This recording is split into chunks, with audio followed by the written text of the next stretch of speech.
So my name's Maree Todd. I am 45 years old, so not young, although when I came into politics, lots of people said, oh, you're so young, and I think it's only politics and maybe the church. I could be considered young for a job these days. So I'm 45. I live in Strathpeffer now, up in the Highlands, and I grew up on the west coast in Ullapool.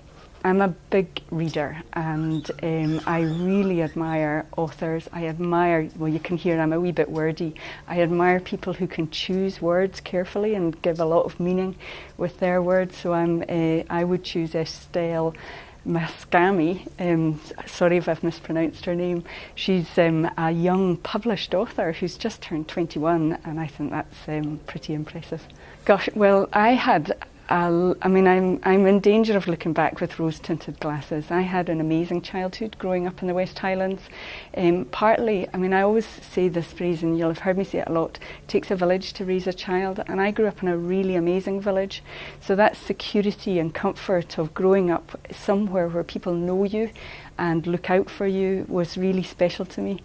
The thing about growing up in the Highlands, though, is that although you have a very strong cultural identity, my mum was a native Gaelic speaker, surrounded by incredible traditional music, but also really outward looking. So the village I grew up in the 70s and 80s, right out in the bay, was full of Klondikers, right on the frontier of the Cold War. So there's loads of Russians and East Germans and, men working in the village from behind the Iron Curtain. My family's a fairly typical Highland and Island family, so a strong history of emigration in our family. So we had links with people all over the world, relatives all over the world. So although it seems like maybe a parochial place to grow up, it's actually a real cosmopolitan and great place to grow up. And I think that's same for all over Scotland.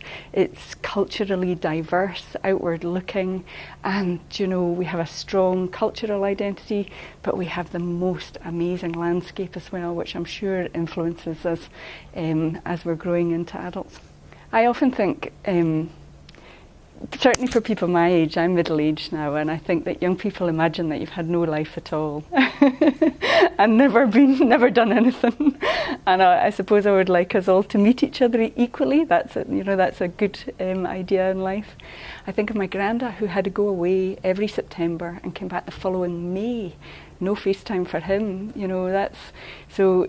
Looking into your history and looking into some of the huge movements and challenges. I'm a very Highland lass, so the Highland clearances really changed the nature of the Highlands. It's well worth looking back and understanding those things, and it helps you to understand who you are now today, and it helps you to be grateful for the incredible opportunities we have in this current time. Everybody comes into politics to try to change the world and make it a better place, so I want all of our young people to have the opportunity to flourish and to fulfill their potential.